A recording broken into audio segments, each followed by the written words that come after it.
ज्योत्स्नाप्रसादान्नगतिकुतयोऽपि ध्यायोस्तुवंस्तस्य यशस्त्रिसङ्घं वन्दे गुरोश्री चरणारविन्दम्। गौरकृपा घनीभूतं प्रभुं श्रीहरिनन्दनं मम जीवन सर्वस्वं भक्त्या नौमि पुनः पुनः।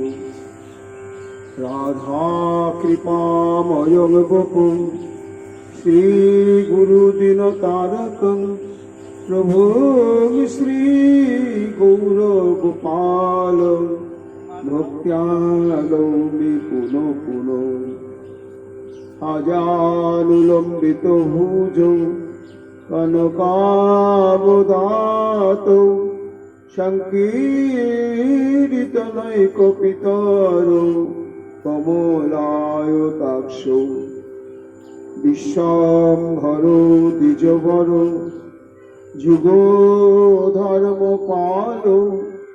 वन्दे जगत्प्रियकरो करुणावतारो।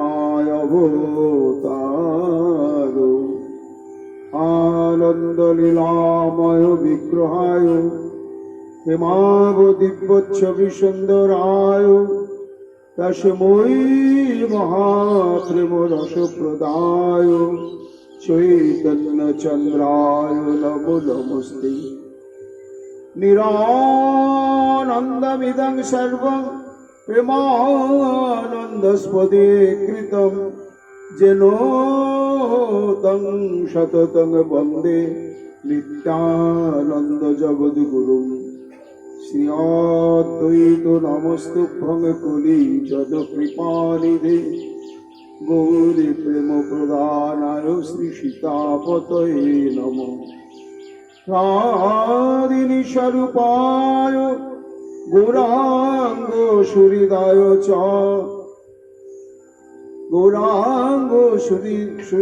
सुहृदाय च भक्त शक्ति प्रदानाय श्री गदाधर नमस्तुते।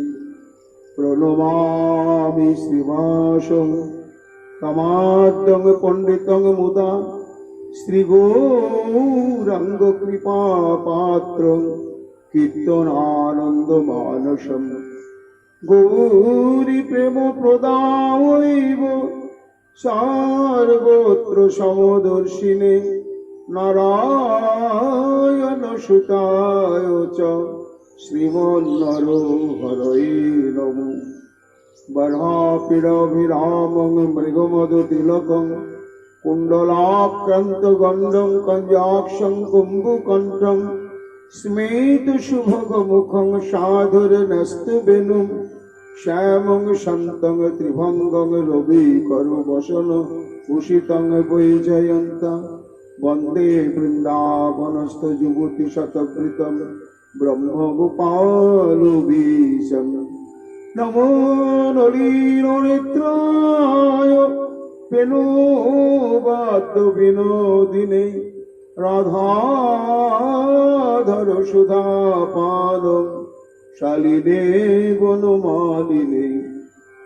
हे कृष्ण करुणा सिंधु दीनबन्धु जगत्पते गोपेश गोपिका कांत राधाकांत नमोस्तुते। मुखं करोति वाचालं पंगुं लंघयते गिरिं यत्कृपातमहं वन्दे परमानन्दमाधवं। तप्तो काञ्चन गौरांगी राधे वृंदावनेश्वरी वृषभानुसुते देवी तं नमामि हरिप्रिये। महाभावस्वरूपातं कृष्णो प्रिया वरीयसी प्रेमी भक्तिप्रदे देवी राधिका तं नमाम्यहम्।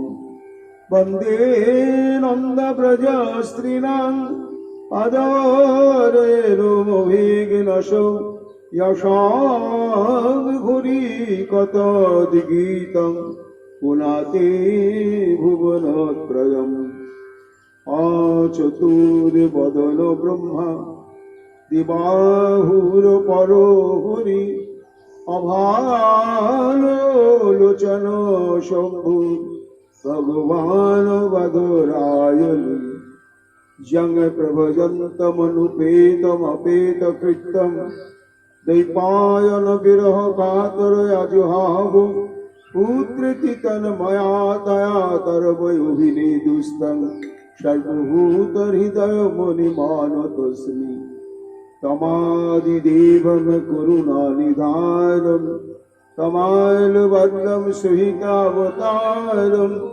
अपारो संसार समुद्र सेतुं भजामहे श्रीभागवत स्वरूपम् वंशाकल्पतरुभ्यश्च कृपा सिन्धुभ्येव च पतितानां पावनेभ्यो वैष्णवेभ्यो नमो नमो जय रूप सनातन भट्ट रघुनाथ श्रीजीवी गोपाल भट्ट दास रघुनाथ भक्ति भरे बंदी छय गोसाइर चरण যাহা হইতে বিঘ্ন নাশ অভীষ্ট পূরণ।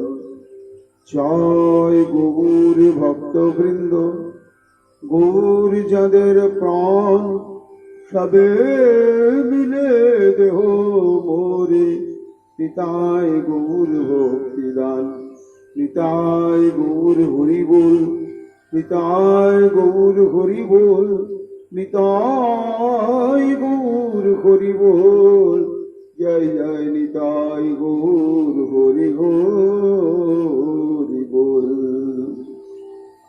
রাধে রাধে রাধে, জয় জয় শ্রী রাধে, রাধে রাধে রাধে, जय जय श्री राधे, राधे राधे राधे, जय जय श्री राधे, राधे राधे राधे, जय जय श्री राधे, राधे राधे राधे, जय जय श्री राधे, राधे राधे राधे, जय जय श्री राधे, राधे राधे राधे, जय जय श्री राधे, राधे राधे राधे, जय जय श्री राधे, राधे राधे राधे, जय जय श्री राधे, राधे राधे राधे, जय जय श्री राधे, राधे राधे राधे, जय जय श्री राधे, जय श्री राधे। कुशीनरेशाभुद राजा सुयोग्य इति विश्रुत, सपत्नैर्निहत युद्धे गतन्तमुपासत।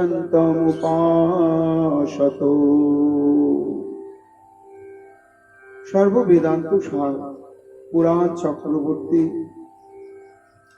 परमहंस संहिता এই শ্রী শ্রীমদ্ ভাগবত মহাপুরাণে সপ্তম স্কন্ধে দ্বিতীয় অধ্যায়। সুখদেব গোস্বামী পাদকে প্রশ্ন করেছিলেন, মহারাজ পরীক্ষিত, অথ পৃচ্ছামি সংসিদ্ধিং যোগিনাং পরমং গুরু পুরুষস্যেহ যৎ কার্যং ম্রিয় মানুষ্য সর্বথা। এই যে আমরা বেঁচে আছি আর নিজেকে বাঁচিয়ে রাখবার জন্য সর্বক্ষণ আমরা সচেষ্ট, মরতে চাই না, বেঁচে থাকতে চাই। কিন্তু বেঁচে থাকার উদ্দেশ্যটা কি?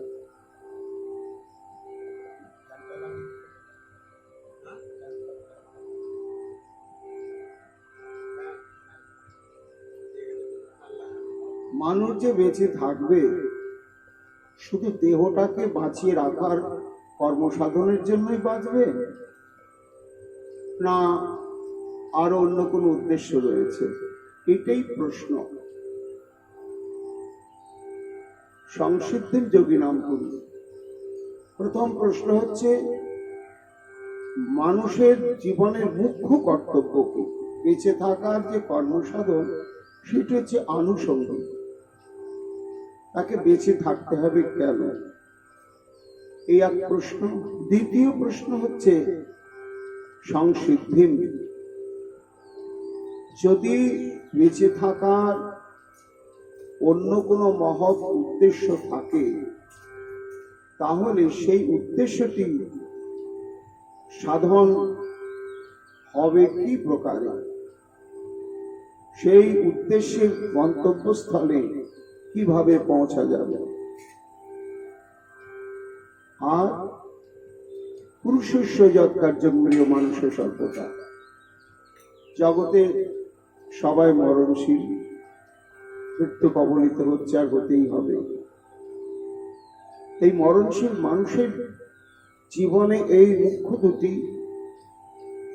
কর্তব্য। কেন তাকে বাঁচতে হবে, আর যে জন্য বাঁচতে হবে সেই উদ্দেশ্য সাধনের সঠিক পথ কি? যোগিনাং পরমং গুরু অথ পৃচ্ছামি। হে যোগীগণেরও শিরোমণি পরমহংস চূড়ামণি মহারাজ সুখদেব গোস্বামী পাদ, তোমার চরণে আমারই আত্মনিবেদন। আর কয়েক প্রশ্ন করলেন, যে শ্রোতব্যম অথ যজ্ঞং যৎ কর্তব্যং নিভি প্রভু স্মর্তব্যং ভজনীয়ং বা ব্রূহি যদ্বা বিপর্যয়ম। যৎ শ্রোতব্য, আমাদের শ্রবণের জন্য যে কর্ণেন্দ্রিয় পেয়েছি,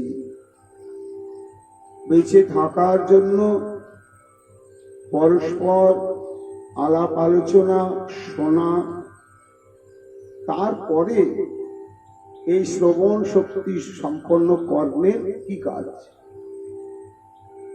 জীবিকা নির্বাহের প্রয়োজনে যা কিছু শোনা, শোনার বাইরে আর কিছু শোনার প্রয়োজনীয় বস্তু আছে কিনা?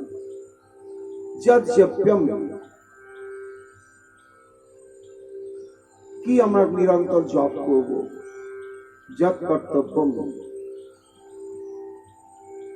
মুখ্য কর্তব্য কি? যৎ স্মর্তব্যম, আমাদের মুখ্য শ্রবণীয় বিষয় কি? যৎ ভজনীয়ং বা, কাকে ভজন করতে হবে, কেন ভজন করতে হবে, এটি আমার জিজ্ঞাসা।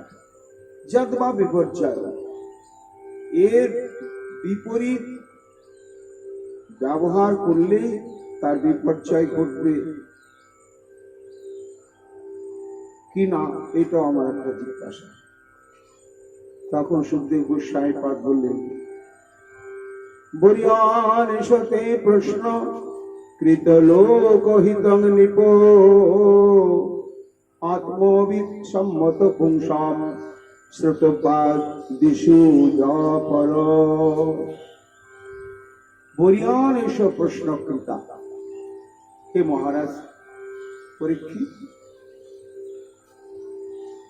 এই যে তুমি প্রশ্ন করলে আমাকে, এই প্রশ্নই হচ্ছে প্রকৃত প্রশ্ন, প্রকৃত জিজ্ঞাসা।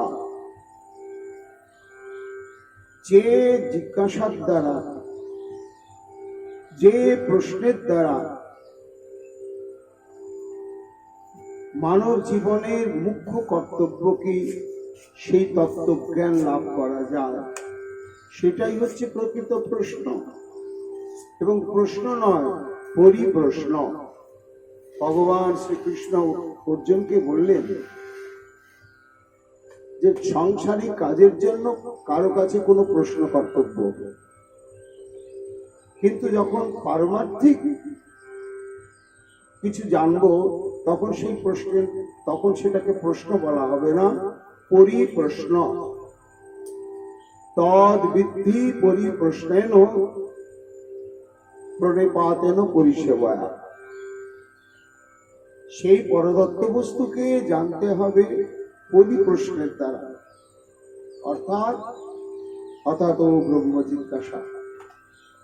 এই জন্য হে মহারাজ পরীক্ষিত, তুমি যে প্রশ্নটা করলে যে মানুষের জীবনের এই জীবিকা নির্বাহের বাইরে মুখ্য কর্তব্য কি, আর মন পেয়েছি স্মরণ করবার জন্য কি স্মরণ করতে হবে, কর্ণ পেয়েছি শ্রবণের জন্য কি শ্রবণ করলে মানব জন্ম সার্থক হবে, আর বাকশক্তি পেয়েছি কথা বলার জন্য, কীর্তন করার জন্য, তা কি বললে মানব জীবন সার্থক হবে। এই যে তোমার প্রশ্ন, এই প্রশ্নের দ্বারা কি আত্মবিদ সম্মত পুংসাম, যারা আত্মতত্ত্ববিদ তারা তোমার এই প্রশ্নের কথা জানতে পারলে তারা খুব উৎফুল্লিত হবে। শোনো, শ্রোতব্যা দেবী রাজেন্দ্র নিরাংশন্তি সহস্রশ। সাংসারিক মানুষের জীবনে শোনার বিষয়বস্তু যে কত আছে, আর আলোচনা বা বক্তব্য বিষয় যে কত আছে, এর শেষ নেই, এর শেষ নেই। কিন্তু যা কিছু আমরা শুনছি, ঘুম থেকে উঠেই তো খবরের কাগজ না হলে চলে। কিন্তু এই একটা মানুষ যদি 50 বছর খবরের কাগজ পড়ে, সব খবরগুলো যদি মনের মধ্যে ধরে রাখে, পাগল হয়ে যাবে, তাকে ভুলতেই হয়। আজকে একটা নতুন খবর শুনলাম, এটা শেষ হয়ে গেল, কালকে শোনার জন্য এই যে শুনছি, কি শুনছি, জড়জাগতিক প্রসঙ্গ, এবং তাকে আমরা ভুলে যেতেই হচ্ছে। এই শোনার দ্বারা কিন্তু পারমার্থিক কল্যাণ আমরা প্রাপ্ত হচ্ছি না, বা পড়ার দ্বারা। এই জন্য শ্রবণেন্দ্রের মুখ্য উদ্দেশ্য হচ্ছে আলাদা। শ্বেতবাদিনী রাজেন্দ্র নীলাংশন্তি সহস্রশ।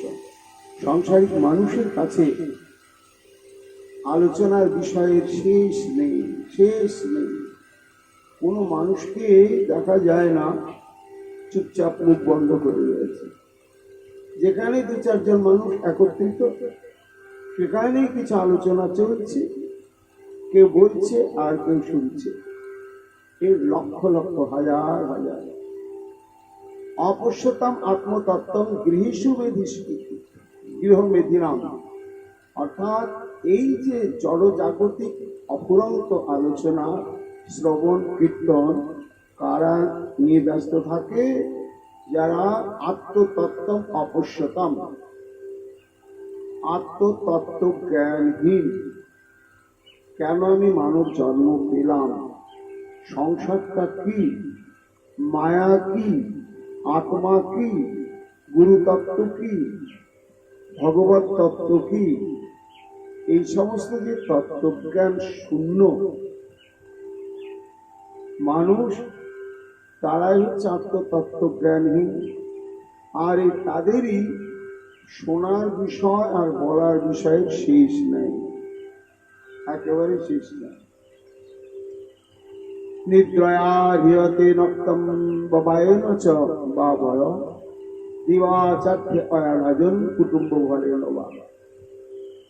আমাদের সংসারে এটা হচ্ছে ছকা, যে রাত্রি আসে ঘুমাতেই হবে, না ঘুমালে চলবে না। আর একটু সুখে ঘুমাবো, তার জন্য কত রকম ব্যবস্থা। ব্যবহার বা বয় তারপর যারা দাম্পত্য জীবন যাদের, তাদের নিদ্রা এবং স্ত্রী বিলাস বা সম্ভোগ বিলাসের দ্বারা রাত্রিকে অতিবাহিত হচ্ছে।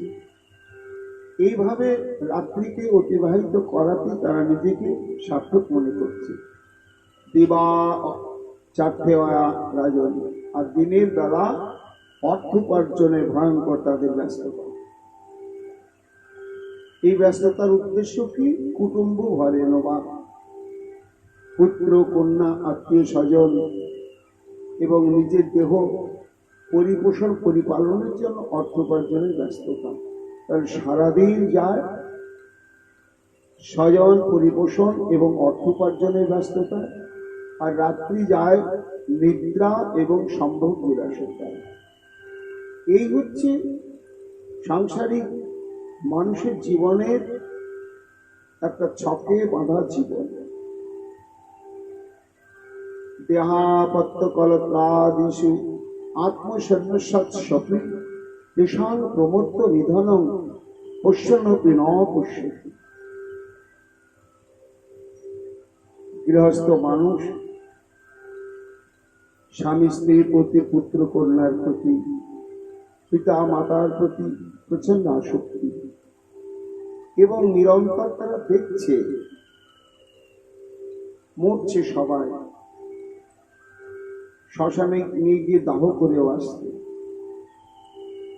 কিন্তু তবুও যেটা স্বাভাবিক যে জন্মগ্রহণ করেছে সে তার মৃত্যু হবেই, এটা বাস্তবে দেখেও যখন কেউ আত্মীয় স্বজন বিয়োগ হয় তখন তার শোকে একেবারে প্রাণান্ত দশা প্রাপ্ত হয়। এই জন্য হে মহারাজ,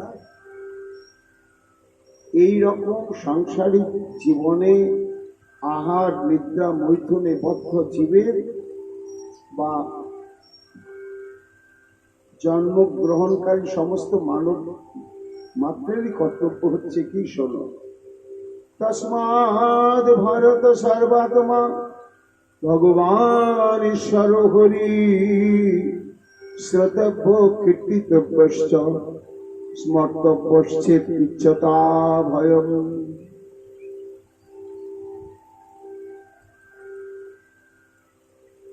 যে ধরনের মানুষই হোক, দরিদ্র, ধনী, ব্যবসায়ী, চাকুরিজীবী, কৃষক, যেমনই মানুষ হোক না কেন, প্রত্যেকটা মানুষের জীবনের একটাই উদ্দেশ্য,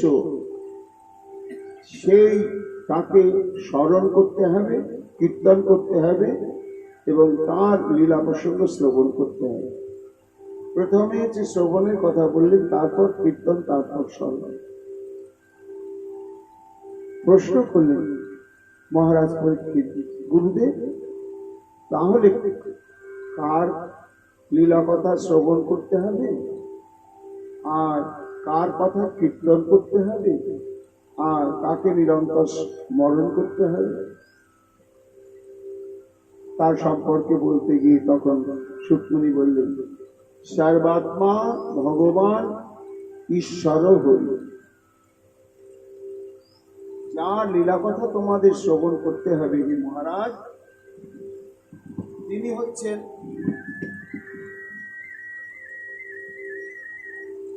সর্বাত্মা। এটা হচ্ছে তার স্বরূপ। তিনি সর্বত্র বিরাজিত, সবকিছু মধ্যে একটা অনুর মধ্যে শ্রী ভগবান রয়েছে। অপবিত্র পবিত্র সর্ববস্তুতেই ভগবান রয়েছেন। এই জন্য তিনি হচ্ছেন সর্বাত্মা, তিনি হচ্ছেন ঈশ্বর।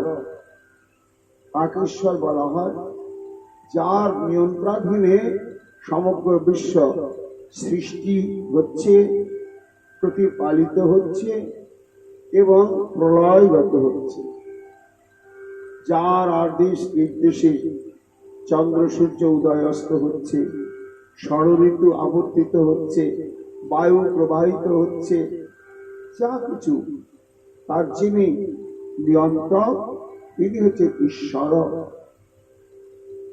আবার তিনি হচ্ছেন ভগবান, অর্থাৎ তিনি হচ্ছেন সর্ব ঐশ্বর্য সম্পূর্ণ, যশ, শ্রী, জ্ঞান, বীর্য এবং বৈরাগ্য। আবার ভগবান কেন? না, তিনি ভক্তের ইন্দ্রিয়গ্রাহ্য। ভক্ত তাকে স্পর্শ করতে পারে,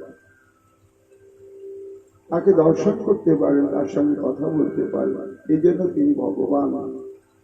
আবার তিনি হরি। কেন হরি? মহাপ্রভু সনাতন গোস্বামী পাঠকে বললেন, হরি শব্দের বহু অর্থ, দুই মুখ্যতম। সর্ব অমঙ্গল হরে, প্রেম দিয়া হরে মন।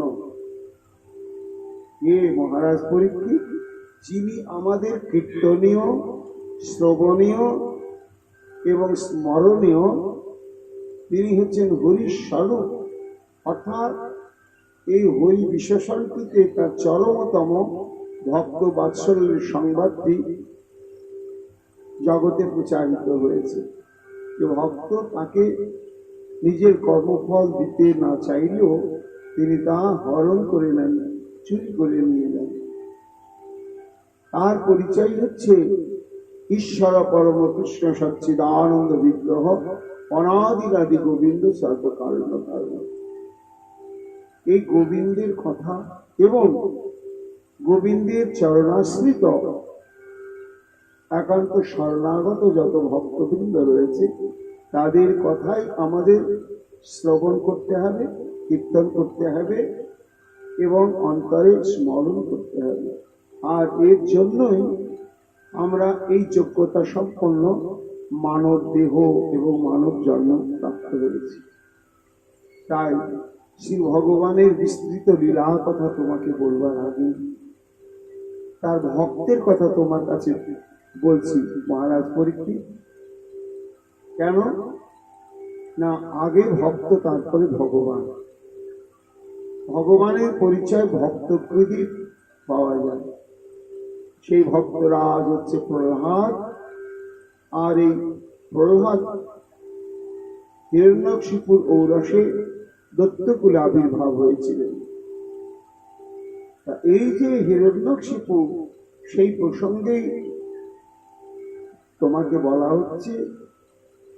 এই প্রসঙ্গে বক্তা হচ্ছে হে মহারাজ পরীক্ষিত স্বয়ং দেবশ্রী নারদ, এবং শ্রোতা হচ্ছেন ধর্মরাজ যুধিষ্ঠির। তিনি প্রশ্ন করেছিলেন প্রহ্লাদ সম্পর্কে এবং হিরণ্যকশিপু সম্পর্কে। তাই ধারাবাহিক ভাবে আমরা এই হিরণ্যকশিপুর প্রসঙ্গে আলোচনা করে চলেছি। আর এরপরে আমরা প্রহ্লাদের প্রসঙ্গে যাব। তা ওই দেখো, দেবশ্রী নারদ বলছে যুধিষ্ঠিরকে যে শোকার্ত নিজের গর্ভধারিণী মাতা দিতি, নিজের সহধর্মিণী কয়াধু, ভাতৃজায়া রুষভানু এবং তাদের পুত্রবধূগণ, এরা যখন কিছুতেই শোকের প্রভাব থেকে মুক্ত হতে পারছে না, আর হিরণ্যকশিপু বহুক্ষণ ধরে তাদেরকে এই শোকের প্রভাব থেকে মুক্ত হওয়ার জন্য অনেক অনেক তত্ত্ব সিদ্ধান্তের কথা বললেন। কিন্তু বলার পরেও অনুভব করলেন যে না, আমার এই তত্ত্বজ্ঞান এরা মনে প্রাণে গ্রহণ করতে পারছে না। তাই এদের এই শোকসন্তপ্ত অবস্থা থেকে এরা মুক্ত হতে পারছে না। তখন আরো যাতে সম্যক বাস্তবভাবে এই তত্ত্বজ্ঞান অনুভব করতে পারে, তার জন্য হিরণ্যকশিপু একটি দৃষ্টান্তের অবতারণা করলেন। অনেক সময় দেখা যায় দুরূহ সিদ্ধান্ত, সেই দুরূহ সিদ্ধান্ত যদি দৃষ্টান্তের দ্বারা বোঝানো হয়, তখন সবাই সহজে বুঝতে পারে।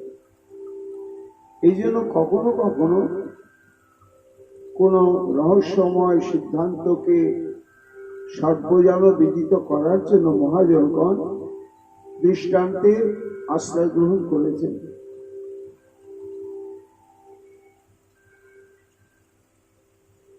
হিরণ্যকশিপু একটা দৃষ্টান্তের অবতারণা করলেন, বললেন, মা শোনো, এই যে আমি এতক্ষণ ধরে তোমাদের বলছি, কিন্তু আমার মনে হচ্ছে না যে তোমরা আমার এই কথাগুলো হৃদয়ঙ্গম করে শোকের প্রভাব থেকে মুক্ত হতে পারবে।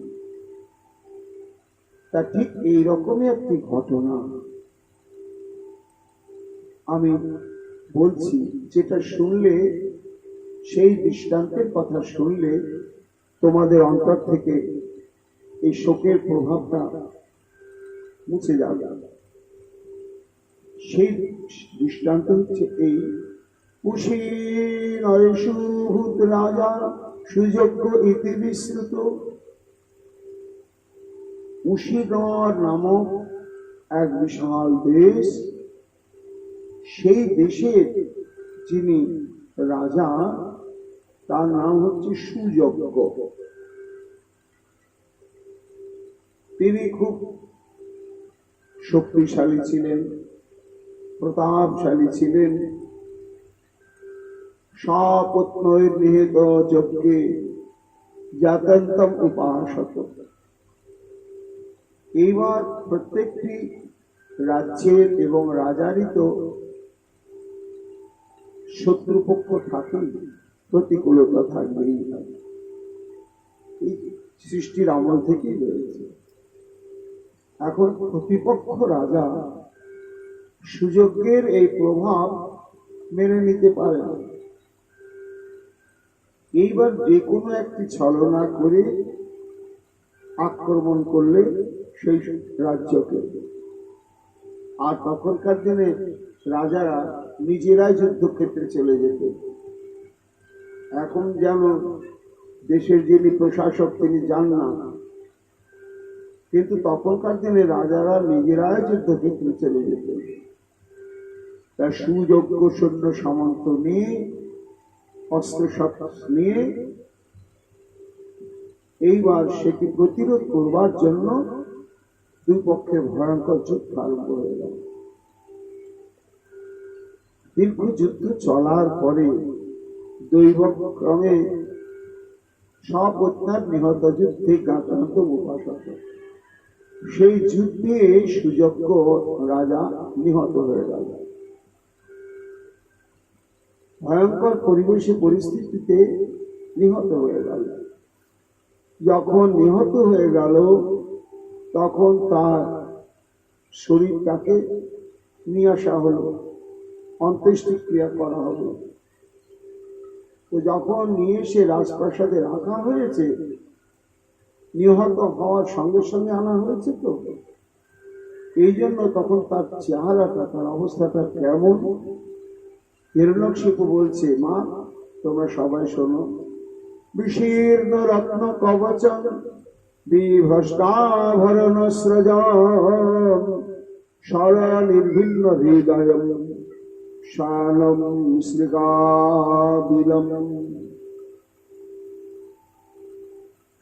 রাজা তো তার যুদ্ধক্ষেত্রে যখন তারা যায় তখনও সুসজ্জিত ভাবেই যায়,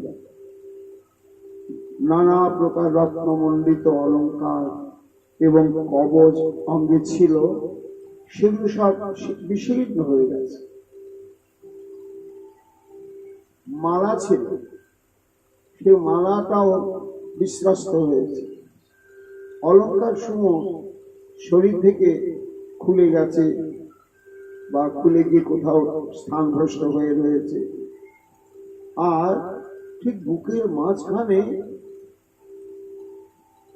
ভয়ঙ্কর শক্ত বাণ বিদ্ধ হয়ে আছে, আর তখনও রক্তক্ষরণ হচ্ছে, প্রাণ প্রকীর্ণ কেশং ধামসং রবসাদষ্টদচ্ছদম রজ কুণ্ঠম অম্ভজম ছিন্নায়ত ভুজং মৃধি।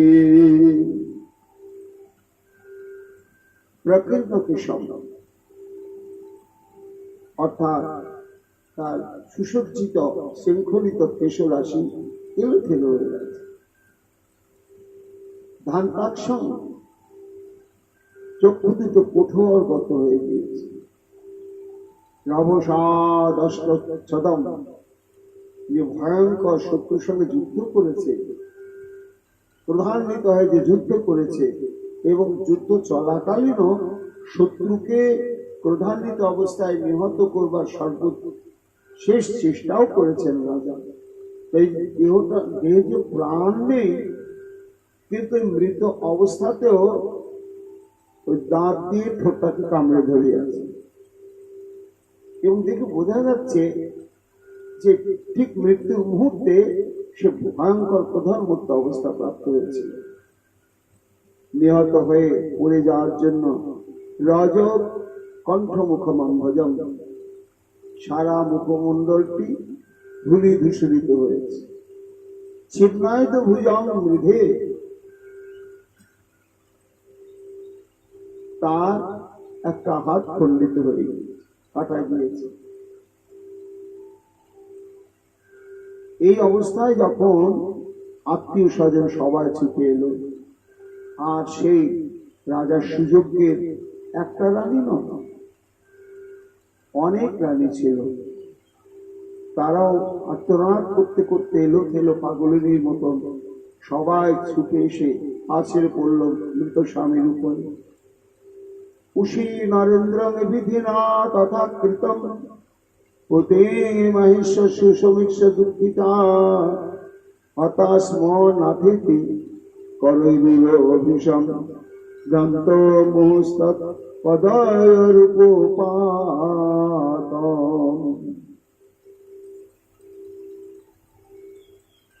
এইবার মৃত্যুটা তো অদৃষ্টের লিখন, অদৃষ্টে যদি লেখা না থাকে আত্মহত্যা করার চেষ্টা করে মানুষ মরতে পারে না। আবার যখন মৃত্যুটা নির্ধারিত থাকে, সুস্থ মানুষ পথে চলতে চলতে হঠাৎ করে মারা যায়। এই জন্য এটি হচ্ছে তার নিয়তি, অদৃষ্টের ফল। ওই সমস্ত রানী রাজার ওই ভয়ঙ্কর অবস্থা দেখে তারা হাহাকার করতে করতে সেই উশিনর রাজার পায়ের তলায় পড়ে সব পক্ষে করাঘাত করতে লাগলেন। স্মনাথেতি করৈরুহ ভীষণ, হা নাথ, হা নাথ, হা পতি, হা স্বামী, তুমি কোথায় গেলে? হৃদত্ত উচ্চৈর দৈতাঙ্গি পঙ্কজম সিঞ্চন্তশ্রয়ী কুচ কুঙ্কুমারুণ্যৈ বিশ্বস্ত কেশ ভরণা সূচং নিদান সৃজন্ত আক্রন্দয়া বিলিপিরি। মায়েদের যেটা হয়, বাবাদের কম হয়, মানে ইনিয়ে বিনিয়ে কাঁদাটাও একটা ছন্দ। এবার যখন কাঁদতে শুরু হয় তখন কত যে ঘটনা ওই কান্নার ছলে বলতে বলতে চলে একেবারে। যদি কোনো বিবাহিতা রমণী কাঁদে তো বিবাহের দিন থেকে স্বামীকে কেমন ভাবে দেখেছে আর জীবনে কত কত ঘটনা হয়েছে, এই স্মৃতিচারণ করতে করতেই এদিকে কাঁদছে আর ওগুলো বলেই যাচ্ছে। ঠিক হিরণ্যকশিপু বলছে, সেই মৃত উশিনর রাজার চরণ তলে পড়ে এই সমস্ত মহিষীবৃন্দ রানীরা এলো থেলো এসে চোখের জলে মৃত স্বামীর চরণকে ধুইয়ে দিতে দিতে তারা আত্মস্বরে শোকাহত হয়ে ঘৃণা, লজ্জা, ভয় ইত্যাদি ত্যাগ করে সব হাহাকার করতে লাগলেন আর আত্মনাদ করতে লাগলেন। অহো বিধাত্রা করুণেন ন প্রভ ভবান প্রণীত দিশ গোচরান দশম উশিন রামসি বৃত্তি বপুরা কৃত অধুনা যেন সুচাং বিবর্ধন। হে বিধাতা, হে বিধি, তুমি এত নিষ্ঠুর, তুমি এত অবিচারক, তোমার বিচার নেই। তুমি আমাদের চোখের আড়াল থেকে আমাদের প্রতি দেবতাকে তুমি নিয়ে চলে গেলে। আহা, যতদিন আমাদের এই প্রতি দেবতা রাজ সিংহাসনে সমাসীন ছিল, এই রাজ্যে কত প্রজারা তাদের জীবিকা নির্বাহের নিশ্চয় পথ প্রাপ্ত হয়েছিল। তাদের বিপদে আপদে রাজার সর্বাঙ্গীন সহযোগিতা প্রাপ্ত হতো। আজকে এই আকস্মিক মৃত্যুর জন্য শুধু আমরা কেন, সমগ্র সাম্রাজ্যের প্রজাবৃন্দ তারাও একেবারে শোকাহত, তারাও কেউ ধৈর্য ধারণ করে থাকতে পারছে না। হে বিধাতা, এ তোমার কেমন বিচার? এ বিচার তো ঠিক নয়। হ্যাঁ, মৃত্যু তো নিশ্চয় কারো হবেই, কিন্তু একটি আছে আকাঙ্ক্ষিত মৃত্যু, অর্থাৎ স্বাভাবিক পরিণত বয়সে কেউ মৃত্যুর কোলে ঢলে পড়লো, সেটা সবাই মেনে নেয়। কিন্তু যখন অপ্রত্যাশিত আকস্মিক মৃত্যু এসে কাউকে ছিনিয়ে নিয়ে চলে যায়, তখন সেটা হিসাব মেলানো যায় না। কৃতজ্ঞেন বয়ং মহীপতে কথং বিনাশ্যাম সুদিতমেনতে তত্রানুজানং তব বীরপাদয় শুশ্রূষাং দিশযত্র যস্যতে। হে প্রতি দেবতা, তুমি তো আমাদের প্রতি যথেষ্ট কৃতজ্ঞ ছিলে। কৃতজ্ঞতা প্রকাশে তোমার কোনো ত্রুটি ছিল না। আমরা তো পরের ঘরে রমণী, কিন্তু বিবাহ বন্ধনে তোমার সঙ্গে যখন আমরা সম্বন্ধ যুক্ত হয়ে তোমার সেবায় আত্মোৎসর্গীকৃত হলাম, তারপর থেকে আমাদের ভালোবাসা, আমাদের চিত্ত বিনোদনের ব্যবস্থা করে দেওয়া, আমাদের আশা আকাঙ্ক্ষা পূরণ, কোনোটাই তুমি অপূর্ণ রাখনি। সর্বদিক থেকে সর্বক্ষণের জন্য সর্বতভাবে তুমি ছিলে আমাদের পরম হিতাকাঙ্ক্ষী, পরম হিতৈষী। সেই যে তুমি তো চলে গেলে, কিন্তু এখন কাকে অবলম্বন করে আমরা অবস্থান করব? লতা তো অবলম্বন ছাড়া থাকে না।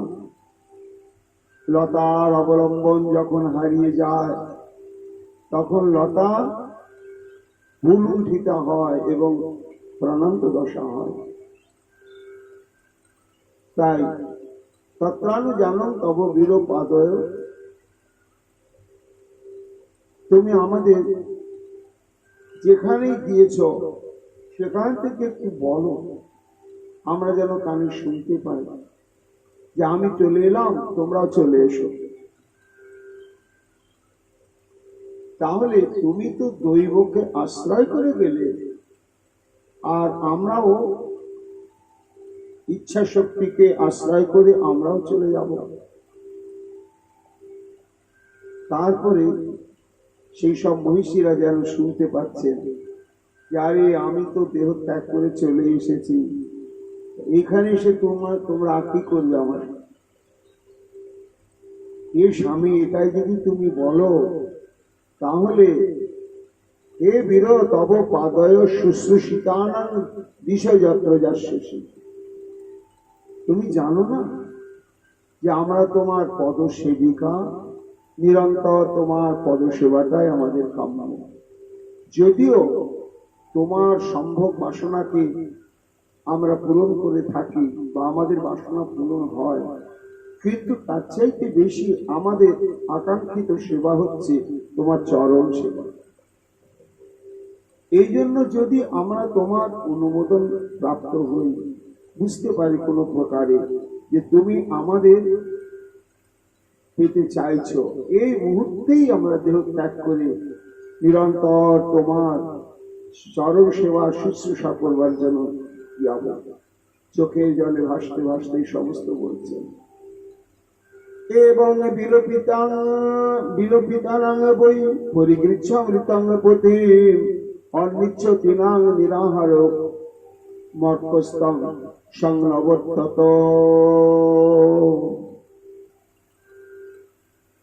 হিরণ্যকশিপু বলছে, মা, এই রাজা নিহত হয়েছে, তখন হয়তো দ্বিপ্রহর কাল ছিল।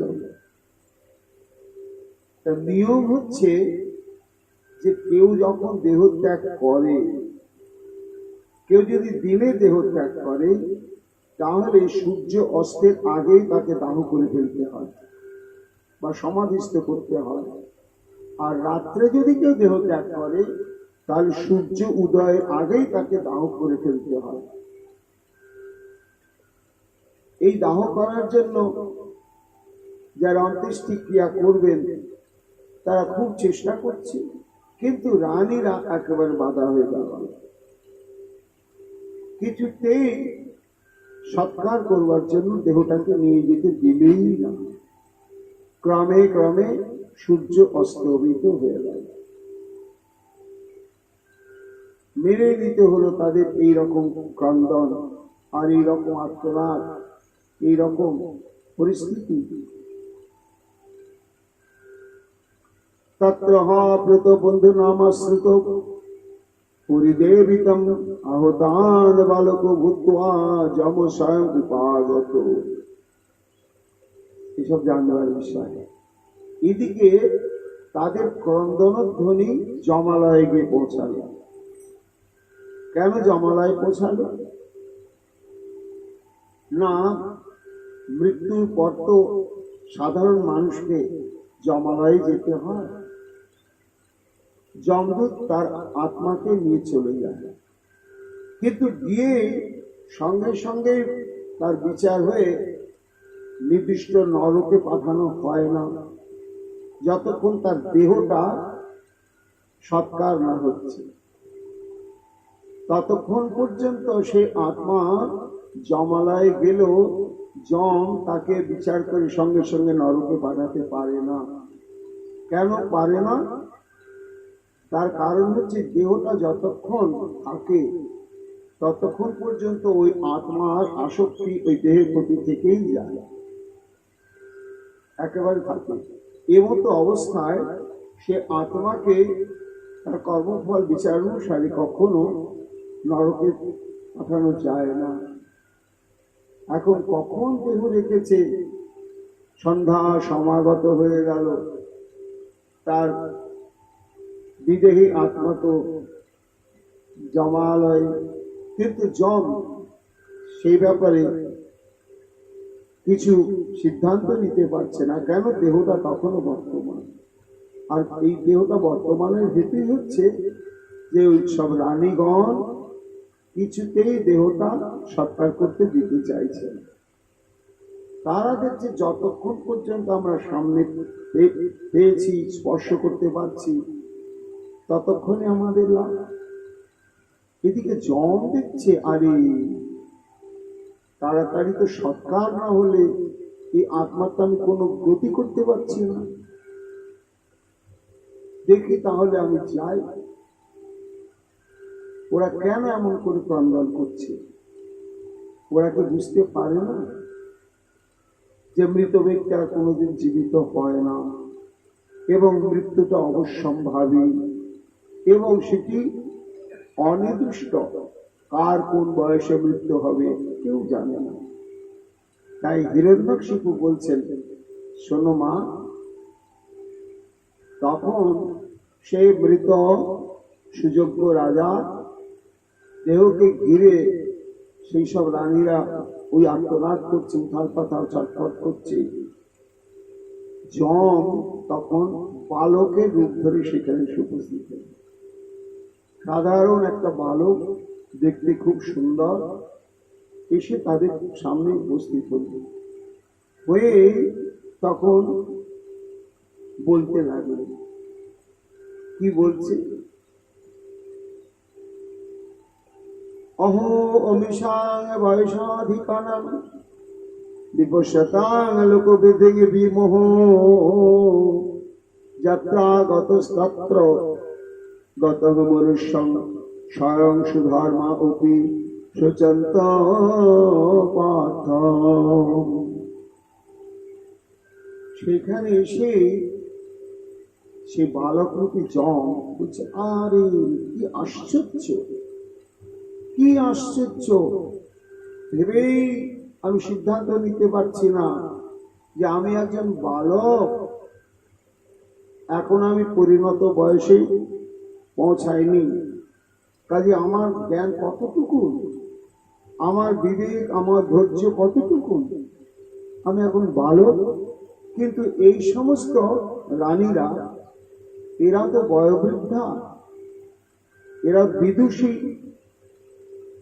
এতদিন সংসার ধর্ম করতে করতে এরা অনেক অভিজ্ঞতা অর্জন করেছে, অনেক কিছু দেখেছে।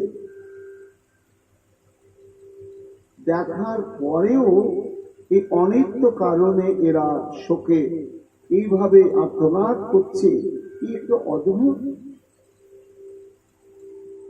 অন্তত এদের তো বোঝা উচিত যাত্রাগত স্তত্রগত মনুষ্য, যে মৃত্যু মুখে পতিত হয় সে কখনো আর আসে না, এবং যে জন্মগ্রহণ করে তার মরণটাও নিশ্চিত হবেই হবে। এটা তোরা জানে, বোঝে, কিন্তু তবু কি আশ্চর্য, এত বয়োজ্যেষ্ঠা, এত জ্ঞানজ্যেষ্ঠা হয়েও এরা এই অনিত্য কারণে এত শোকাকুল হয়েছে। জীব আত্মা সবসময় বদ্ধ দশা অবস্থা, এবং এই বদ্ধ দশার দুটি অবস্থা, একটি হচ্ছে জড় দেহ আত্মাবদ্ধ হয়, আর জড় দেহটা যখন ধ্বংস হয় অর্থাৎ মৃত্যু কবলিত হয়, তখন জন্মের আবার যে দেহে জন্মগ্রহণ করতে যাচ্ছে বা করবে, তখন তো তার দেহ শূন্য অস্তিত্বটা থাকে, থাকলেও ওটাকে বলা হয় লিঙ্গ দেহ। ওই দেহের মধ্যেও কিন্তু এই ত্রিগুণাত্মিকা প্রকৃতির প্রভাবটা থেকেই যায়। এই জন্য কি দৃশ্যমান স্থূল দেহ আর কি অদৃশ্য তার সূক্ষ্ম দেহ, এই দেহের মধ্যে মায়ার প্রভাবটা থাকে। যতক্ষণ পর্যন্ত আত্মা এই মায়ার প্রভাব থেকে মুক্ত না হবে, অর্থাৎ শ্রী ভগবানের চরণে পরিপূর্ণ আত্মসমর্পণ করে যতক্ষণ এই মায়ার প্রভাব থেকে মুক্ত হতে না পারবে, ততক্ষণ তার এই কর্মবন্ধনের কর্মফল ভোগ চলতেই থাকবে, চলতেই থাকবে। আর এটি স্বাভাবিক ঘটনা, এরা তো এটা অনুভব করছে, কিন্তু তবু এরা শোক করছে। এই যখন তাদের সামনে বালক এসে জম বলছে, হিরণ্যকশিপু বলছে, মা শোনো, তখন রানীরা তাকাল, কি এই বালক এত বড় জ্ঞানগর্ভ কথা বলছে, এই জ্ঞানটা পেল কোথায়, কিসের অভিজ্ঞতায় কথাটা বলছে? তখন তারা তার দিকে তাকিয়ে বলছে, আরে তুমি তো বালক, হা হা হা, তুমি আমাদের মায়া মমতার কথা কি বুঝবে? তুমি মনে হয় কারো মুখে শুনেছ, এই শোনা কথাটাই তুমি বলে দিচ্ছ। তোমার তো এখনো বালক বয়স, কর্তব্যবোধ জাগি। তখন বালকরূপী যম বলছে, অহো বয়ং ধন্য তমাজত্র ত্যক্ত্বা পৃথিবীভ্যাং ন বিচিন্তয়াম অভক্ষ মান অবলাবৃকাদিভি সংরক্ষিতা রক্ষতি যোগী গর্ভে। হে অবলাগণ, অর্থাৎ তোমরা এখন বলহীন হয়ে পড়েছ। কেন না, তোমাদের বলের শক্তি উচ্চ ছিল তোমাদের এই স্বামী চলে গিয়েছে বলেই তোমরা নিজেদের মনে করছো আমরা বলহীনা। সত্যি সত্যি তোমাদের দেখে মনে হচ্ছে বলহীনা। তাই হে বলা অবলা, শোনো, এই যে আমি যে কথা বলছি, এটা আমার শুনে মুখস্থ করা কথা নয়। আমার এই ছোট্ট জীবন, আমি এখনো কিশোর নয়, যুবক নয়, আমি বালক। তবুও আমি অভিজ্ঞতা কিভাবে অর্জন করেছি শোনো। আমি যখন জন্মগ্রহণ করেছিলাম, করার সঙ্গে সঙ্গেই, ভূমিষ্ঠ হওয়ার সঙ্গে সঙ্গেই পিতামাতা আমাকে পরিত্যাগ করেছে। আমি পিতামাতা কর্তৃক পরিত্যক্ত। কেন পরিত্যক্ত আমি জানি না। আমি এইভাবে বনের মধ্যেই পড়েছিলাম, আর সেইখানে বন্য পশুরাই আমাকে রক্ষণাবেক্ষণ করেছে। কত নরমাংসভোজী পশু, তারা এরকম মানব বা মানব শিশু দেখলেই ধরে খেয়ে নেয়। কিন্তু কি আশ্চর্য, অভক্ষ মানা বিকাধিবী সরক্ষিতা। আমি ওইভাবে ধীরে ধীরে ধীরে ধীরে প্রকৃতির কোলে, প্রাকৃতিক ভাবেই আমি এত বড় হয়েছি। আর এত বড় হয়ে আমি বুঝতে পেরেছি যে আমি এই সাপোৎসংকুল হিংস্র জন্তুময় বনের মধ্যে এই জন্তুর দ্বারা যখন আক্রান্ত হইনি, তখন নিশ্চয় আমার কেউ রক্ষাকর্তা আছে। তিনি আমাকে নিরন্তর রক্ষা করছেন। তা এই যে একজন কেউ রয়েছেন, তিনি আমাকে নিরন্তর রক্ষা করছেন, এই রক্ষাকর্তার প্রতি আমার যে অন্তর থেকে অপ্রান্ত বিশ্বাস, আর এই বিশ্বাস নেই আমি এই জ্ঞানের ভূমিতে উঠেছি। আমি বুঝেছি যে তিনি যদি রক্ষা করেন, তাহলে কারো কোনো বিপর্যয় ঘটে না। একজন রক্ষাকর্তা রয়েছেন, আর সেই রক্ষাকর্তাকে যদি বিশ্বাস করা হয়, রক্ষতি যোশ, তিনি সর্বক্ষণই রক্ষা করেন। মাতৃগর্ভে তিনি রক্ষা করবেন। এই যে বিশ্বাস, একজন রক্ষাকর্তা রয়েছেন, এই বিশ্বাসের ফলে আমার এই তত্ত্বজ্ঞান এসেছে। তোমরা বোঝো না হে মহিষীগণ, য ইচ্ছায় সৃজিতম পয় য এব রক্ষাত্তব লুপ্ততে চ। এই বিশ্ব চরাচর সৃষ্টি অদ্ভুত রহস্যময়। এর একটা স্রষ্টা রয়েছে। আমরা কিন্তু নিজেরা সৃষ্ট নয়, আর আমরা স্রষ্টাও নয়। ছেলে মেয়েকে আমি জন্ম দিলাম, তার মানে আমি জন্মদাতা বা গর্ভধারিণী মানা। যদি কর্মফল অনুসারে আমার পুত্র কন্যা না থাকে, আমি চেষ্টা করেও পুত্র জন্ম দিতে পারবো না, মায়েরা গর্ভধারণ করতে পারবে। এটা কর্মফল অনুসারে যাদের যাদের আছে নির্দিষ্ট তাই। কিন্তু একজন স্বাধীন স্বতন্ত্র স্রষ্টা রয়েছে। তার অন্তরে যখন শিক্ষা সৃষ্টির বাসনা জাগে, তখন সৃজতীন অব্যয়ম, এই পরিদৃশ্যমান অদ্ভুত ব্রহ্মাণ্ড তিনি সৃষ্টি করেছেন। আর তিনি কত শিল্পী, তিনি কত রসিক। ভাবতে আশ্চর্য হয় প্রকৃতির দিকে তাকালে। একটা আম কত লঙ্কা, একটা আপেলের রং দেখলে অদ্ভুত দেখে।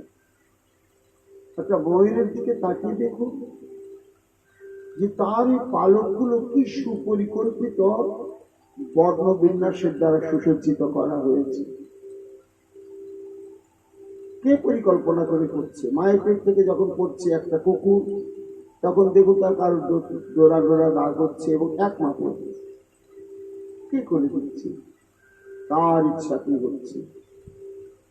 য এব রক্ষতি, আবার তিনি সৃষ্টি করে সেই সৃষ্টিকে তিনি রক্ষা করছেন। অবলম্বতে যজ, তার যখন মন হচ্ছে তখন তিনি আবার সেটাকে ধ্বংস করছেন। তস্যা বলা প্রিয়ন্তম আহুরিষিতু চরাচর নিগ্রহ সংহার প্রভু। সেই জগৎকর্তা ইচ্ছাময় পুরুষ, তিনি সবসময় একটা খেলার আনন্দে বিভোর হয়ে আছেন।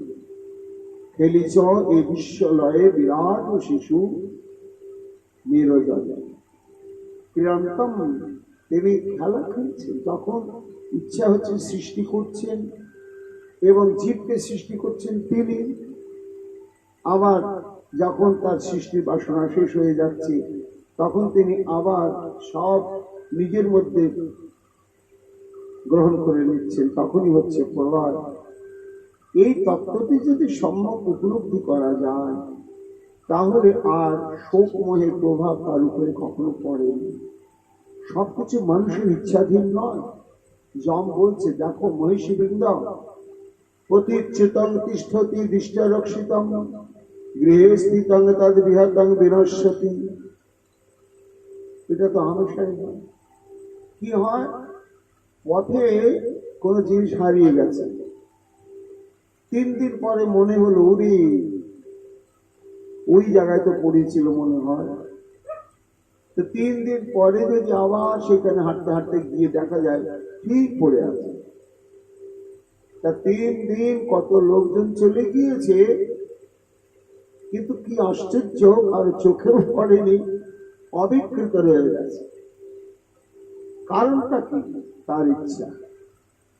তিনি যদি কৃপা করেন তাহলে পথে পড়ে গিয়ে হারিয়ে যাওয়া বস্তুটি আবার ঠিক ফিরিয়ে পাওয়া যায়। এটা অদৃষ্টে যদি থাকে। আর গৃহে স্থিতং তার বৃহত্তম বিনশ্য, আবার দেখা যায় বাক্সের মধ্যেই তালা দিয়ে রেখেছি, সেখান থেকে হারিয়ে গেল। এত সংরক্ষণ করে রেখেছিলাম, নিশ্চিত ছিলাম সেখান থেকে হারানোর সম্ভাবনা ছিল না, কিন্তু হারায়। এই কেন হারায়? আবার হারানো জিনিস ফিরে পাবো না, অথচ গিয়ে পাওয়া যায় কেন? সব হচ্ছে দৃষ্ট রক্ষিত, অদৃষ্ট রূপী শ্রী ভগবান, তার নিয়ন্ত্রণাধীন সব। জীবতার আত্মপিত দীক্ষিত বলে গৃহপি গুপ্তস্য হত ন জীবতি।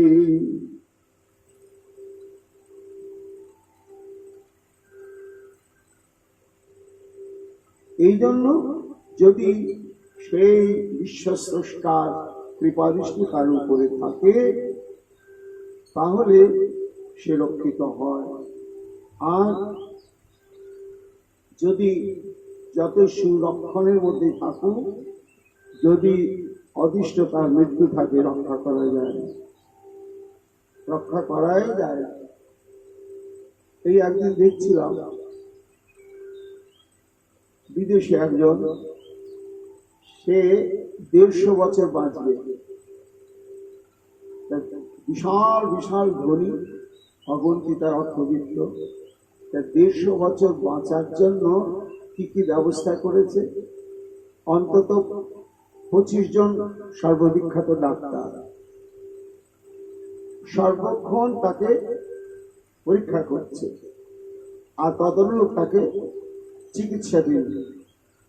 তারপর হচ্ছে ডায়েটিশিয়ান, যারা খাদ্যদ্রব্যাদির ব্যাপারে অভিজ্ঞ, কোন কোন কোন তরি তরকারি কোন কিছু খেলে শরীর রোগ প্রতিরোধ বাড়বে, দীর্ঘদিন বাঁচা যাবে। তারপরে হচ্ছে যারা ফিজিওথেরাপি করে তারা। এইভাবে তার ইচ্ছা ছিল যে আমি 150 বছর বাঁচবই, কিন্তু 35 বছর বয়সে এত সুরক্ষার মধ্যে থেকেও হরিবোল হয়ে গেল। প্রতিদিন চিকিৎসা, প্রতিদিন ট্রিটমেন্ট হচ্ছে, প্রতিদিন তার রক্ত পরীক্ষা হচ্ছে, হাই প্রেশার পরীক্ষা হচ্ছে, সব নিশ্চিন্ত। তা এটা তো বাস্তব ঘটনা। তাহলে বলে মৃত্যুকে আমি এড়াবো, যতই প্রাচীর তুলি হরিবোল, কখনোই সেটা কার্যকরী হবে না। কেন? তার অঙ্গুলি হিল, তোমার তো শেষ, চার্জ ফুরিয়ে গিয়েছে, আর তো কাজ করবে না। তো যাকে যেমন চার্জ দিয়ে পাঠিয়ে দিয়েছেন ততদিন সে চলবে, চার্জ ফুরিয়ে গেলে হয়ে যাবে। এর জন্য যারা বিজ্ঞ ব্যক্তি তারা কখনোই শোক মোহ করে না। সেই যম বলছেন, ভূতানি তৈস্তৈর নিজ জনি কর্মভি ভবন্তি কালে ন ভবন্তি সর্বশ ন তত্র ধাত্মা প্রকৃতাবুতি স্থিত স্তস্যা গুণৈরন্যতম হি বোধ্যতি। হে মহিষী বৃন্দ, জীব মাত্রই হচ্ছে কর্ম ফলের অধীন। কর্মফল অনুসারে তার বিভিন্ন প্রকার দেহে জন্মগ্রহণ হচ্ছে। সে যে মানুষের পরে আবার মানুষ হবে, কি রাজা মরল, মরার পরে আবার রাজা হবে। একজন রমণী মাতৃজাতি, সে মৃত্যুর পরে আবার মাতৃজাতি হয়ে জন্মাবে না, তার কোনো নির্দিষ্টই নেই। কেন? প্রথম হচ্ছে আত্মার কোনো লিঙ্গভেদই নেই। তার কর্মফল অনুসারে যখন নারী হয়ে জন্মানোর সম্ভাবনা দেখা দেয়, তখন তিনি নারী হয়ে জন্মগ্রহণ করে, তখন নারী স্বভাবটাই প্রকাশ হয় নারী দেহে। আবার পরবর্তী জন্মে যদি তার কর্মসংস্কার তাকে পুরুষ দেহের জন্য বাধ্য করে, তখন আবার সে পুরুষ হয়ে জন্মায়, তখন তার পুরুষের ভাবে প্রকট পায়। আর এই আত্মা হচ্ছে দেহে ইন্দ্রিয়ের আদি সব বাইরে একটা সত্তা বিশেষ। কিন্তু যেহেতু কর্মফলের প্রভাবান্বিত, সেই জন্য এই কর্মফল ভোগ করবার জন্যই তাকে প্রাকৃত শরীরটা, ইন্দ্রিয়গণ এবং অন্তরিন্দ্রিয় আশ্রয় করতে হয়। আসলে সে কিন্তু সবকিছু ঊর্ধ্বে। ইদং শরীরং পুরুষস্য মহজম যথা প্রতৌ ভৌতিকমিয়তে গৃহম যথোদকে পার্থিব তৈজসর্চন কালেন জাত বিকৃত বিনশ্যতি। ইদং শরীরং পুরুষস্য মহজম যথা প্রতৌ ভৌতিকমিয়তে গৃহম। যম বলছে, দেখো মহিষীগণ, এই দেহতত্ত্বের রহস্য কি না, দেহ একটি আলাদা, আর এই দেহের মধ্যে যে আছে সে আলাদা। যে দেহের মধ্যে আছে সে আর তার সঙ্গে দেহ, এই সম্পর্কটা কেমন না, ঠিক একটা ঘর, আর এই ঘরের মধ্যে যে ঘরের মালিক, সে মালিক কিন্তু ঘর থেকে বাইরে বেরোতে পারে, আবার ঘরের মধ্যে ঢুকতে পারে। এইবার কি হয় না, ওই ঘর আর ঘরের মালিক, এই যে সত্ত্বাধিকারী একটা, যেটা আমার ঘর আমার ঘর আমার ঘর, এই আমার ঘর, এই সম্বন্ধটা এমন প্রগাঢ় হয়, কোনো লোক যদি ওই দেয়াল ভাঙতে শুরু করে ঘরে, লোক আর্তনাদ করবে। আসলে তো ওকে আঘাত করছে না, ওর ঘরটাকে আঘাত করছে, কিন্তু তুমি চিৎকার করছো কেন? ওটা আমার ঘর। অন্যের ঘরে যখন কেউ ভাঙচুর করছে তখন হাহাকার করছে, কিন্তু নিজের ঘরটা যখন কেউ কিছু করছে তখন সে হাহাকার করছে। করার হেতুটা কি না, ওই ঘরের সঙ্গে ওই যে গৃহী, সেই লোকটার মমত্ববোধ, সম্বন্ধের বন্ধন, ঠিক তেমনি আঘাত হয় দেহকে। দেহের অন্তরালে যে আত্মা রয়েছেন তাকে আঘাত করা যায় না। তবে আমরা চিৎকার করি কেন না, ওই দেহটা যে আমার, আমার দেহ আমার দেহ ভাবতে ভাবতে ভাবতে ভাবতে আমরা কষ্ট পাই। আসলে মৃত্যুটা কি, যত দুঃখই পার্থিব তেজস্বের জনক আরেন যত বিকৃত হইয়াছে। এই শরীরটা জল আছে, অগ্নি আছে, বায়ু আছে, আকাশ আছে, এবং এত নিখুঁত, এগুলো অদ্ভুত পরিকল্পনা, যে একটা শরীরের মধ্যে কি পরিমাণ ক্ষিতি অর্থাৎ মাটি থাকলে এর ভারসাম্য রক্ষা হবে, কি পরিমাণ জল থাকলে, কি পরিমাণ বায়ু থাকলে, কি পরিমাণ আকাশ থাকলে এবং কি পরিমাণ অগ্নি থাকলে। এটা এত সুপরিকল্পনার দ্বারা ভগবান সৃষ্টি করেছেন। এইবার কি হয় না, কোন অজ্ঞাত কারণে এই যে ভৌতিক দেহের এই সমস্ত উপাদানগুলো ক্ষিতি, অপ্তেজ, মরুপম, এগুলো কালেরও যত বিকৃত, এগুলো ভারসাম্য হারিয়ে ফেলে। যখন ভারসাম্য হারিয়ে ফেলে তখনই তার নিশ্চিত মৃত্যু হয়। এই জন্য সুযোগ্য তোমাদের স্বামী, তার এটা মৃত্যু নির্ধারিত। যথা নলদারুষু ভিন্ন ইয়তে, যথা নীল দেহগত পৃথক স্থিত, যথা নব সর্বগত ন সজ্জতি, তথা ভুবান সর্বগুণাশ্রয় পর। রানীরা কাঁদতে কাঁদতে শুনছে আর বলছে, ভালো, এই যে দেহ আর দেহি, তাহলে দেহি যে দেহের মধ্যে থাকে তার সঙ্গে দেহের সম্পর্ক থাকে না? কিরকম সম্পর্ক থাকে শোনো।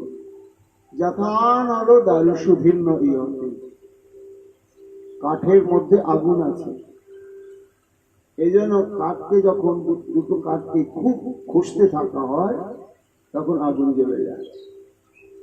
কাঠের মধ্যে আগুন আছে বলেই আগুনটা জ্বলে যায়, প্রকাশমান হয়, দেখা যায় কোত্থেকে আগুন জ্বললো গো, কাঠের মধ্যে থেকে জ্বললো। কাঠের মধ্যে যেমন আগুনটা রয়েছে, কিন্তু আগুনটা কাঠ নয়, কাঠ কিন্তু আগুন নয়, আগুন আলাদা, কাঠ আলাদা। কিন্তু কাঠের মধ্যে যেমন আগুনটা রয়েছে, ঠিক তেমনি দেহের মধ্যেও আত্মা ঠিক ওই রকমই রয়েছে। যথা নীল দেহগত পৃথক স্থিত, আমরা যে শ্বাস প্রশ্বাস ত্যাগ করছি, নিঃশ্বাস নিচ্ছি আর ছাড়ছি, তাহলে বায়ুটা তো শরীরেই আছে। কিন্তু শাস্ত্র বলছে না, বায়ু কিন্তু এই শরীরের মধ্যে সীমাবদ্ধ নেই, সমগ্র ব্রহ্মাণ্ড জুড়েই বায়ু বিস্তৃত রয়েছে। বায়ু কিন্তু এই দেহের বায়ু আলাদা, সেই দেহের বায়ু আলাদা, সেই দেহের বায়ু না, বায়ু এক। বায়ু দেহকে আশ্রয় করে থাকলেও সে দেহের সঙ্গে তার কোন সম্পর্ক থাকে না। তেমনি আকাশ, এই দেহের মধ্যে আকাশ আছে আর এই অনন্ত আকাশ। তার মানে আমার দেহের মধ্যে যে আকাশটি রয়েছে তার অস্তিত্ব সত্য, কিন্তু সে দেহ নির্ভর নয়। তেমনি ত্রিগুণাত্মিকা প্রকৃতির দেহ, তার মধ্যে এই গুণগুলো প্রকাশ পায় বটে, কিন্তু তার সঙ্গে আত্মার কোন সম্পর্ক নেই। তো শুনতে শুনতে তবু তারা রানীগণ কাঁদছে, স্বামী, স্বামী। জম দিচ্ছে, এরা তো দেহটাকে সৎকার করতে আর দেবে না। সুযোগ্য নন্নয়ং সেতে মুড়া যেমন শোচত, যা শ্রোতা অনুভক্তে স্বনদৃশ্যতে করেছি। বলে, হে রানীগণ, আরে কাঁদছো কার জন্য? বলে, যে স্বামীর জন্য। তো স্বামী তো তোমাদের সামনেই রয়েছে, চোখের সামনে তো রয়েছে, তোমরা তো তাকে স্পর্শ করতে পারছো, কাঁদছো কেন?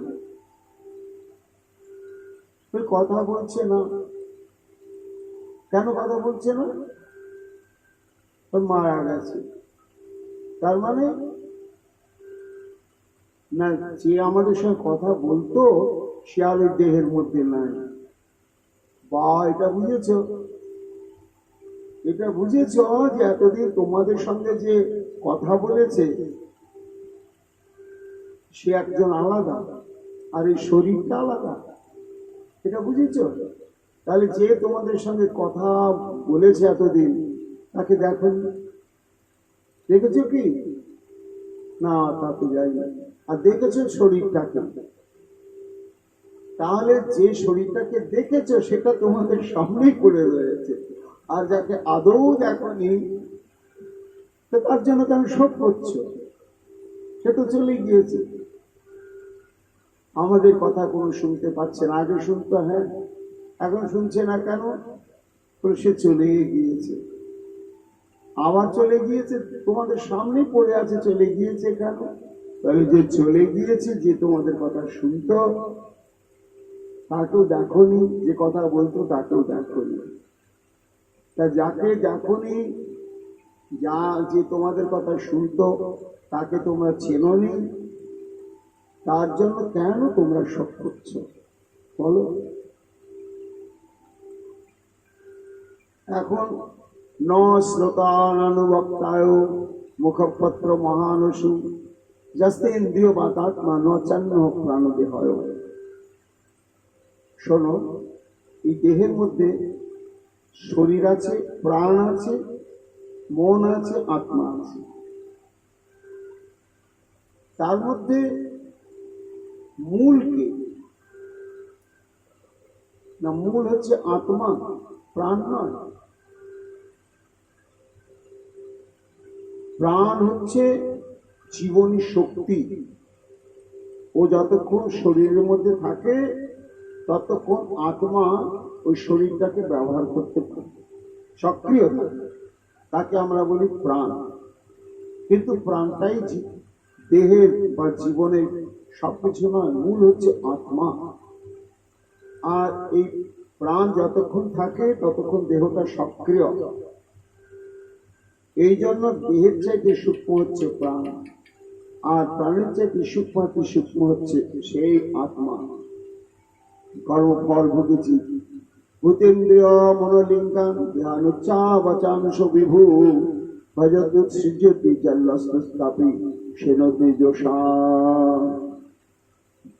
শোনো মহিষীবৃন্দ, জীব আপন আপন কর্মফল অনুসারী এরপরে সে কোন জন্ম পাবে এটা সে নিজে কর্মফলের দ্বারা নির্ধারণ করেই ফেলে। আর সেই জন্মটি গ্রহণ করবার জন্য, সেই জন্মে যাওয়ার জন্য সে ব্যস্ত হয়ে যায় এই দেহ ত্যাগ করে। এটা থেকে তাকে কখনো বিরত করা সম্ভব নয়। সুযোগ্য তোমাদের যিনি স্বামী, তার কর্মফল এখানে শেষ। এবার এই যে সারা জীবন রাজা অবস্থাতে যদি কোনো সৎকর্ম করে থাকে, ভগবানের অনুষ্ঠিত কোনো কর্ম করে থাকে, ভগবানের প্রীতিমূলা যদি কোনো কর্ম করে থাকে, তা নিশ্চয়ই সে ভগবত ধামে চলে গিয়েছে। আর যদি আত্মসুখ পরায়ণ হয়ে কিছু করে,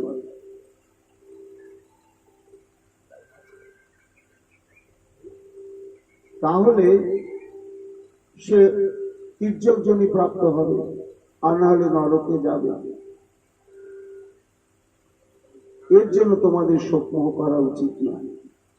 যেমন লিঙ্গান্বিত ঝাতমা তাবৎ কর্ম নিবন্ধন তত বিপর্যয় ক্লেশ মায়া জগনুবর্ততে। এই শোক মোহ মানুষের জীবনে আসে মমত্ববোধ থেকে। এই মমত্ববোধের ঊর্ধ্বে গেলে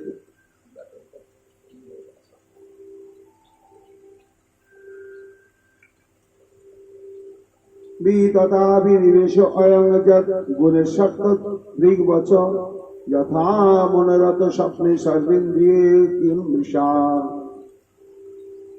এই দেহধারী জীব আমরা যত প্রকার সংসারে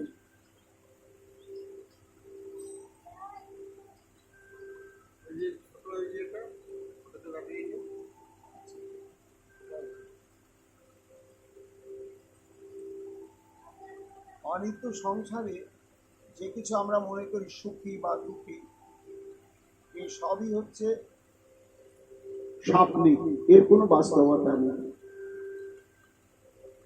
যেমন স্বপ্নে আমরা অনেক সুখ ভোগ করে থাকি, ঠিক স্বপ্ন ভাঙার পর মনে করি যে না, ওটা তো স্বপ্নই। আবার এই যে বাস্তব জীবনে যে শারীরিক মানসিক যত প্রকার সুখ দুঃখাদি প্রাপ্ত হচ্ছি, এই সমস্ত সুখ দুঃখাদি আত্মা ভোগ করছে না, কিন্তু এই এর সঙ্গে মমত্ব বন্ধনে যুক্ত যে আমার জৈবিক সত্তা, সে মনে করছে আমি সুখ, আমি দুঃখ ইত্যাদি ভোগ করছি।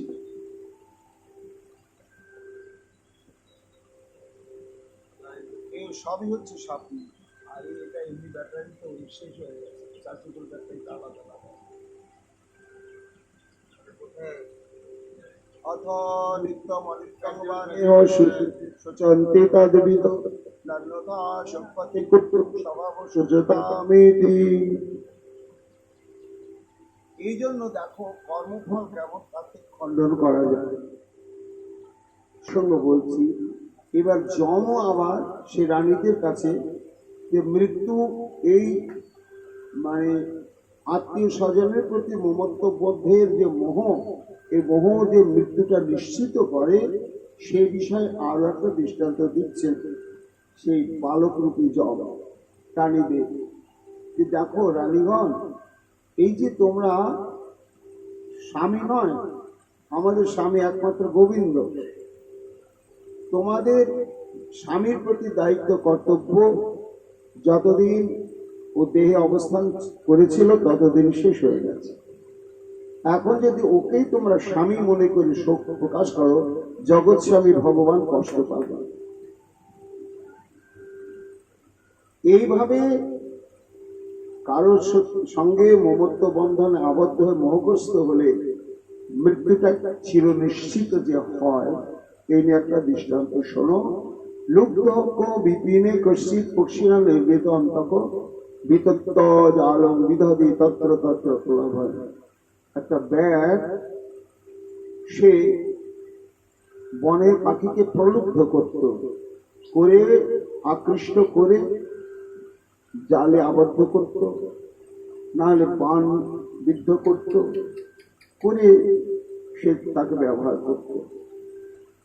এইভাবে একদিন এইরকম একজন ধুরন্ধর ব্যাগ কোন বনের মধ্যে পাখিদের দেখতে পেয়ে সেখানে জাল বিস্তার করেছে। আর দৈবক্রমে সে গাছে ছিল কলিঙ্গ মিথুন তত্ত্ব বিচরত সমদৃশ্য। কলিঙ্গ পাখি অর্থাৎ ফিঙ্গে পাখি, তারা স্বামী স্ত্রী বাস করত। সব বাচ্চা ডিম ফেটে বেরিয়েছে, কিন্তু চোখ ফুটেনি, দানা পাখা পালক গুলো গজায় যায়। এইবার পুরুষ ফিঙ্গে পাখিটা আহার সংগ্রহ করতে গিয়েছে, আর মেয়ে ফিঙ্গে পাখি গিয়েছিল, সে বাসায় ফিরে আসবার পথে ওই ফাঁদে কিছু লোভনীয় খাদ্য দেখে এটা সংগ্রহ করবার জন্য গিয়ে ফাঁদে পড়ে গিয়েছে।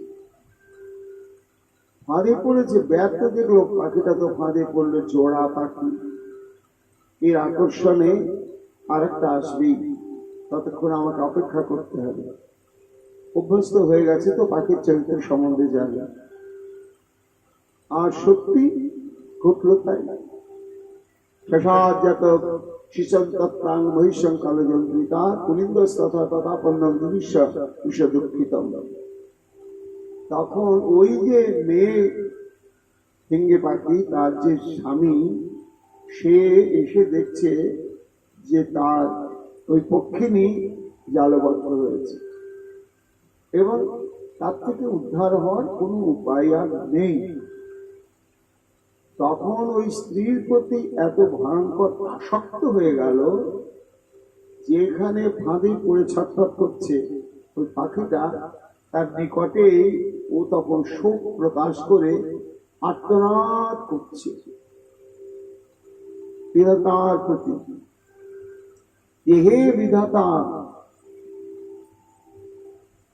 তুমি এত নিষ্ঠুর, অহো অকরুণ দেব স্ত্রিয়া করুণায়া বিভ কৃপণ মামুষচ্ছন্তা দিনয় কিং করিষ্যতি। তুমি এইভাবে আমার স্ত্রীকে এইভাবে কেড়ে নিলে, কি করবে তুমি এর প্রাণটা নাশ করে? আর যদি করলে তাহলে আমাকে নিয়ে চলো, আমি এর বিরহে এই সংসারের বাঁচব কি করে? আমার বাঁচার যত আশা আকাঙ্ক্ষা প্রয়োজন সবকিছু আমার ওই পক্ষে কেড়ে তাকেই যখন তুমি কেড়ে নিলে, তো আমার তো বাঁচার কোনো উপায় নেই আর প্রয়োজন নেই। কথম তু জাত কক্ষাস্থান মাতৃহীনান বিবর্গ। আর হচ্ছে যে বাসায় অনেকগুলো শাবক রয়েছে, তাদের চোখ ফোটেনি, ডানা গজায়নি, তাদের কি মানুষ করবো কি করবো? কাজেই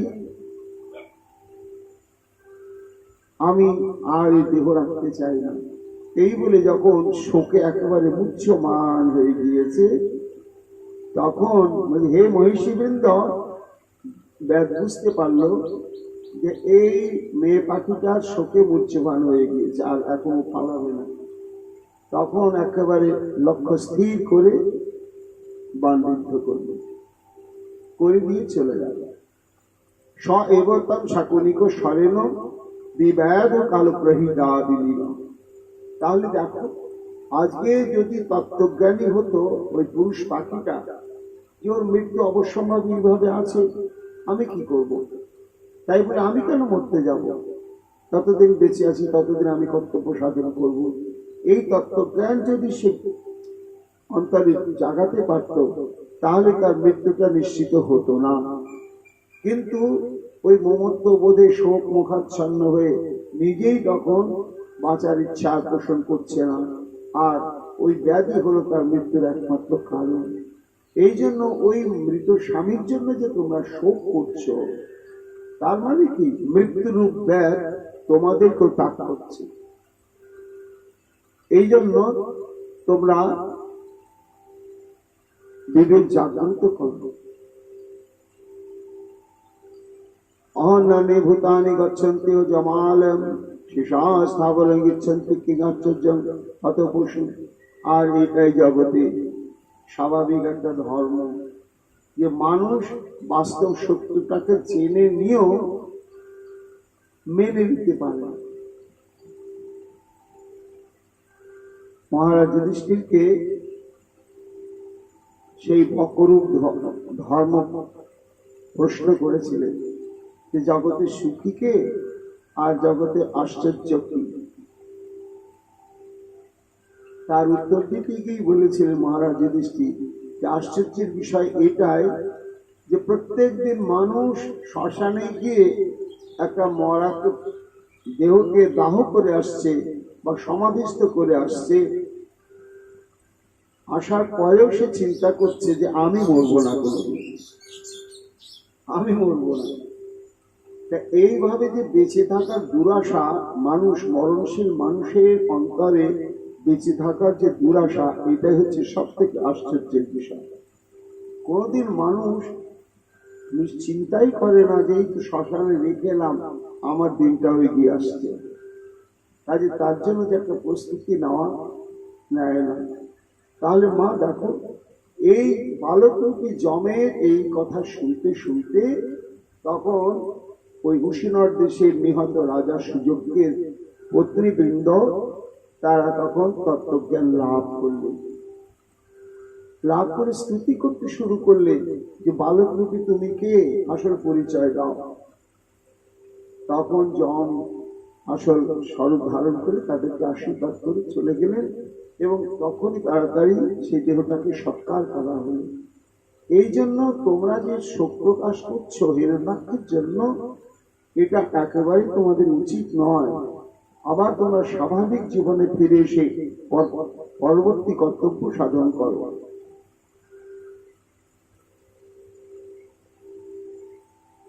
ইতি দত্ত পতির বাক্যং দ্বিতীয় আকর্ণ সুশর্মা পুত্র শোকং সনাত্যাক্ত তত্ত্বে চিত্তমধার। দেবশ্রী নারদ বললেন, হে মহারাজ যুধিষ্ঠির, এইভাবে যখন দৃষ্টান্তের মাধ্যমে হিরণ্যকশিপু পুত্রবধূ মাতা ইত্যাদি সবাইকে বুঝাতে শুরু করলেন, তখন তারা সম্যক রূপে তত্ত্বজ্ঞান লাভ করে শোক মোহ প্রভাব থেকে তারা মুক্ত হয়ে গেল, হয়ে স্বাভাবিক জীবনে ফিরে এলো। এরপরে হিরণ্যকশিপু কি করলেন মহাপ্রভুর কৃপায় আগামীকাল আমরা তার সকল কীর্তন করব। এখনকার মতো ভাগবতী কথা আমাদের আজকের মতো এখানে বিশ্রাম লাভ করছে। নিতাই গৌর হরি বল, নিতাই গৌর হরি বল। জয় রাধে, জয় রাধে, জয় রাধে।